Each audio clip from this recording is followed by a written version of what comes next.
Hey there, it's Poul Mark with Transcend Coffee. We're here today on a beautiful day in central Alberta, I guess, in the thriving metropolis of Spruce Grove, and standing in front of a grain elevator, kind of dinosaurs of the past, and just as a symbolic sort of backdrop for our conversation today, which is going to be centered around local, sort of a local products, a local economy, and the benefits of that. And I wanted to talk to you a little bit today about coffee as a local product as well, which might sound a little strange because coffee doesn't grow in Alberta, obviously. Coffee doesn't grow anywhere in Canada and virtually nowhere in North America except for Hawaii and now along the coast of San Diego, one farmer. But for the most part, coffee is a product that grows in Central, South America, Indonesia, and Africa. So it's pretty hard to get your head wrapped around this idea of a local product when you're talking about coffee.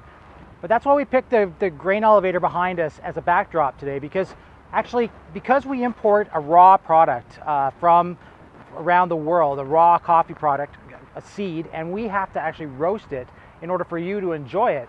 Alberta agriculture actually deems us to be an agricultural producer because of that process that we have to go through. And it's very much akin to what farmers do here in Alberta, where they deliver to used to be facilities like this behind me, raw grain, raw wheat, barley, whatever it was, and then that grain was transported elsewhere, either to a mill where it was ground into flour, and then a baker would take that flour and make bread.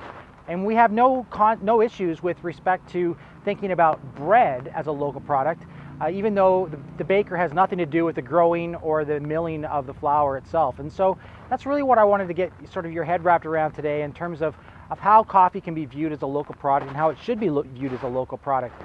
In Alberta, we've had a lot of sort of talk lately and discussion lately in and around this concept of a local economy. And Alberta is essentially deemed any product now that's produced within the province of Alberta to be a local product. So even though Transcend Coffee's roastery is in Edmonton, we still think of ourselves as a local producer when it comes to Calgary, Lethbridge, Red Deer, Grand Prairie, Fort McMurray, any of these places scattered across the province. We want to be your local supplier.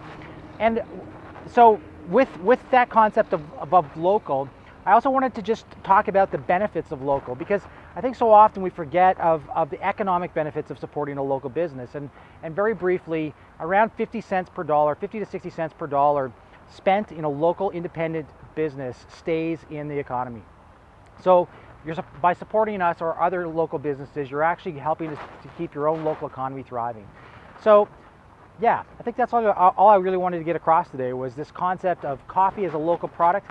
We like to think of ourselves as sustainable as well, because we also work really hard in terms of the partners that we pair up with at countries of origin where we get our coffee from. We ensure that they get paid not just fair prices, but sustainable prices, where their businesses can grow and thrive and where their families can have a lifestyle somewhat akin to the way we live here. So when you think of Transcend, we hope that you'll think of us as a sustainable and local product that's not only giving you a great product to drink and put in your cup, but it's helping to keep a viable, sustainable economy thriving in the province of Alberta. All right, until next time, cheers.